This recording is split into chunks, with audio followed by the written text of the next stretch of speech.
Class 11th के सभी विद्यार्थियों, आज मैं आपको भूगोल का देख लीजिए, आपका भूगोल का वार्षिक परीक्षा का पेपर समझाऊंगा। इससे पहले मैंने आपको सेट ए बता दिया है, सेट सी भी आपको प्रोवाइड कराऊंगा, सेट डी भी। ये देखिए सी और डी भी। चलिए, तो जिस बच्चे को 80% बनानी है वो 4 पेपर कर लीजिएगा 80-85 वाले लिस्ट में है, और यदि 60 तक है तो ये ए और बी कर लो, जिसमें आपकी 60% पूरी बन जाएगी। चलिए यहां से देखिएगा, ब्रह्मांड के विस्तार को किसने प्रमाण दिए? एडविन हप्पल ने। फियोर्ड तट का निर्माण किसके द्वारा होता है? तरंग व धाराओं के द्वारा। इनमें से कौन सी प्रक्रिया वायुमंडल मुख्यतः गर्म होता है? तो वायुमंडल होता है भौमिक विकिरण के द्वारा। भारत का अक्षांशीय विस्तार है, अक्षांशीय विस्तार है तो 30 डिग्री। निम्नलिखित में से कौन सी नदी भ्रंश घाटी में बहती है? नर्मदा नदी। ज्वारी वनों का मुख्य वृक्ष है, ज्वारी वनों का जो मुख्य वृक्ष है वो है आपका सुंदरी मैनग्रोव। चलिए अगला देखते हैं, QEC सैंपल है वो देश की भूगोलवेत्ता थी, ठीक है, तो ये आपकी अमेरिका देश की भूगोलवेत्ता थी, अमेरिका। वृहत संचलन में डे शक्ति सहायक होती है, गुरुत्वाकर्षण।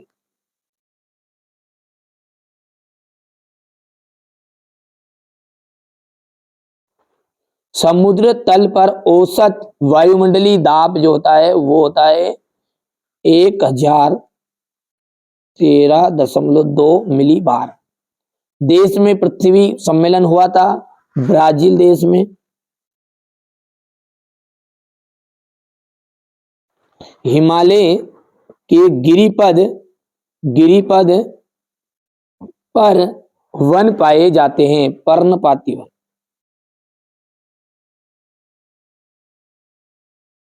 कर्नाटक राज्य में पूर्व मानसून वर्षा आम्र वर्षा को कहते हैं, इसको कहते हैं आम्र वर्षा। चलिए आगे बढ़ते हैं और अगला प्रश्न समझते हैं, ध्यान से समझिएगा। देखिए हमारा जो उद्देश्य है वो आपको अच्छे अंक प्राप्त कराना है, ठीक है। आप अच्छे से मेहनत करिए, कंप्लीट करिए। देखिए हमारी तरफ से कोई कमी नहीं रखी जाएगी, आप आपकी तरफ से कमी मत रखिए, ठीक है। यदि पेपर नहीं आता है तो उसकी जवाबदारी मेरी है, 100% मेरी है, फिर उसका दोषी मैं हूं। और मैं बता रहा हूं वो आप याद नहीं कर रहे हो तो फिर इसके दोषी आप, ठीक है। स्थल मंडल का जाएगा भूपर्पटी व मेटल का ऊपरी भाग। अंतर्जनिक बल का जाएगा आपका भू आकृति निर्माण। पृथ्वी का जो कंबल है वो जल वाष्प को कहते हैं। भारत का क्षेत्रफल है 32.8 लाख वर्ग किलोमीटर। भारत का क्षेत्रफल कितना है?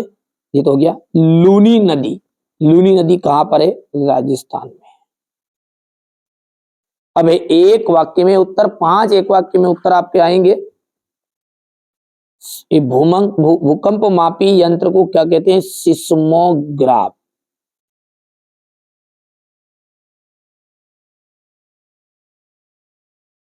ठीक है। चट्टानों का अपने स्थान पर चटकता या टूटना क्या कहलाता है? अपक्षय कहलाता है, अपक्षय। कौन सी गैस मुख्य रूप से ग्रीन हाउस के लिए उत्तरदायी है? ठीक है, कार्बन डाइऑक्साइड। भारत और श्रीलंका के बीच कौन सी जल संधि हुई? पाक जल संधि।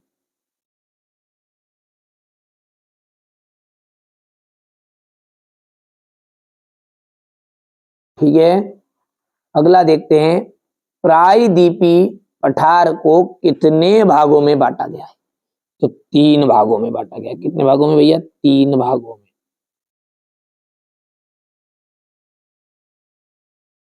ठीक है, चलिए अब अगला है यहां पर द्वैत वाद भूगोल की एक प्रमुख विशेषता है। बिल्कुल सत्य बात है आपकी ये। निहारिका परिकल्पना गणितज्ञ लाप्लेस ने प्रस्तुत की थी। सत्य है। खुले महासागरों में सबसे अधिक लवणता कर्क और मकर रेखा के पास मिलती है। ये भी आपका सत्य है। विषैले रसायनों के उपयोग से पर्यावरण प्रदूषित होता जा रहा है। सत्य है। भारत के मध्य कर्क रेखा से गुजरती है। भारत के मध्य से कर्क रेखा गुजरती है। बिल्कुल। और अंतिम भी आपका सत्य रहेगा, यानी टोटल यहाँ पर सत्य है। ठीक है, बढ़िया से समझिएगा अच्छे से। ठीक है, थोड़ा सा छोटा कर देते हैं ताकि आपको पूरी चीजें समझ में आ जाए। अब ये भौतिक भूगोल क्या है? द्वैतवाद क्या है? भारत में द्वैतवाद को समझाइए। जल वाष्प किसे कहते हैं? किस प्रकार की जलवायु में तापोत्तर बहुत कम होता है? ठीक है। जैव विविधता क्या है? विश्व में जैव विविधता के हॉट स्पॉट कौन कौन से हैं? क्वेश्चन नंबर 9 में आपको देख, इसकी सॉल्यूशन है बहुत ही जल्दी मिलेगा। ये 2 या 3 दिन में बच्चों के द्वारा लिखा रहे हैं अपन कोचिंग में, वो जैसे कंप्लीट कर लेंगे। जो कोचिंग में बता रहा हूँ वही आपको बता रहा हूँ, ऐसा नहीं है। यदि आप वास्तव में अच्छे नंबर प्राप्त करना चाहते हैं ना, तो ये देखिए आप थोड़ा सा विश्वास भी रखिए। ये देखिए ये रिजल्ट 10th क्लास की गए साल का। ठीक है, आप तो बढ़िया से कंप्लीट करना है ये चीजों को। ठीक है, इसी तरह आप भी रिजल्ट बनाए, 12th में भी पूरी मदद करेंगे आपसे। ठीक है, यहाँ पर देखिए भारत की आकृतियां किस प्रकार की है। ठीक है, और भारत में प्राकृतिक भिन्नता अधिक क्यों पाई जाती है? भारतीय उपमहाद्वीप के देशों के नाम बताइए। वृक्षाकार तथा जालीनुमा अपवाह प्रारूप में अंतर आपको बताना है। भारत में ठंडा मरुस्थल कहाँ स्थित है? इस क्षेत्र की प्रमुख श्रेणियों के नाम बताइएगा। अपवाह तंत्र किसे कहते हैं? क्वेश्चन नंबर जो 12 है ये है प्राकृतिक आपदा एवं विपत्तियों में क्या अंतर है? विश्व में के सुनामी प्रभावित क्षेत्र बताइए। वायुमंडल में क्षोभ मंडल का महत्व बताना है। पृथ्वी पर तापमान की पेटियों का वर्णन। महासागरीय उच्चवाचन की प्रमुख लघु आकृतियों का वर्णन करना है। ज्वार भाटा का मानव जीवन में क्या महत्व है? ठीक है, लूनी नदी तंत्र का वर्णन कीजिए। क्वेश्चन नंबर ये 16 है। बाढ़ को कम करने या रोकने के उपाय। बिग बैंग सिद्धांत का सचित्र वर्णन करना है। पी तरंग तथा एस तरंग में अंतर बताइए। अपर्दन तथा अपक्षय में अंतर बताना है। ये आपका क्वेश्चन नंबर 19 है। ये आपका क्वेश्चन नंबर 20 है। ठीक है, इसके बाद में मैं आपको यहां से देख सकते हैं, ये वार्षिक परीक्षा का मैंने भूगोल का आपको पेपर बताया है। ठीक है, ये आपका सेट बी था। इसके पहले मैंने आपको सेट ए भी बताया है, नहीं देखा है तो देख लीजिएगा। ठीक है, इसके बाद में सेट सी समझेंगे अपन और सेट डी समझेंगे।